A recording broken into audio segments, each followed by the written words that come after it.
Good luck, ladies. Top 7 answers are on the board. Kung ang mga babae raw ay adik sa bag at alahas, saan naman daw adik ang mga lalaki? Karen. Relo. Relo. Nandiyan ba ang relo? Wala po. And? Computer.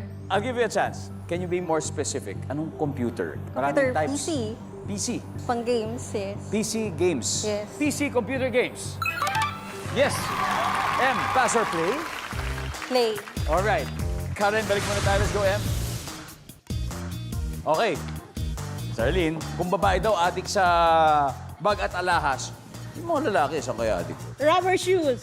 Rubber shoes! Nandiyan ba ang rubber shoes? Hindi daw. Okay. Kung ang babae adik sa bag at alahas, saan naman daw adik ang mga lalaki? Sa basketball. Basketball. Siyempre, we are a basketball country. Survey says, yes. Patsing. So, si mga babae, adik daw sa mga bag, alahas. Yung lalaki kaya, saan kaya sila adik? Sa pabango. Sa pabango. Nandiyan po ba yan? Survey says, wala. M, not to you. Vape. Sa vape. Pero mukhang ipagbabawal na daw.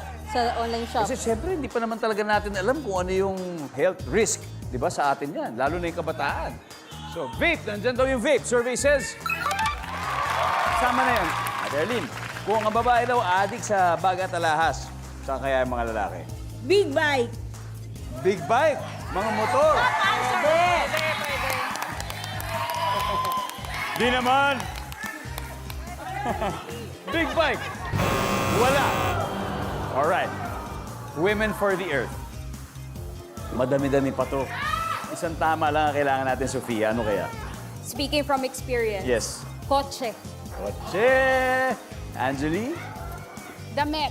Damit. Okay. T-shirt. Karen. Alak. Alak. Kathy.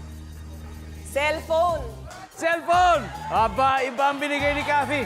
So, ayon ba kayo sa cellphone? So, ayon kayo? Sabi po nila, cellphone. Ang sabi ng ating survey ay... Yup! Galing. Alright, everyone. Number 3. Tignan natin. Ano pa yung number 3? Sabong. Number 2. Babae. Again, survey ito, ha? Survey ito. Ito, magugulat kayo kung anong top answer. Panalo na naman ang Women for the Earth. They now have 82 points.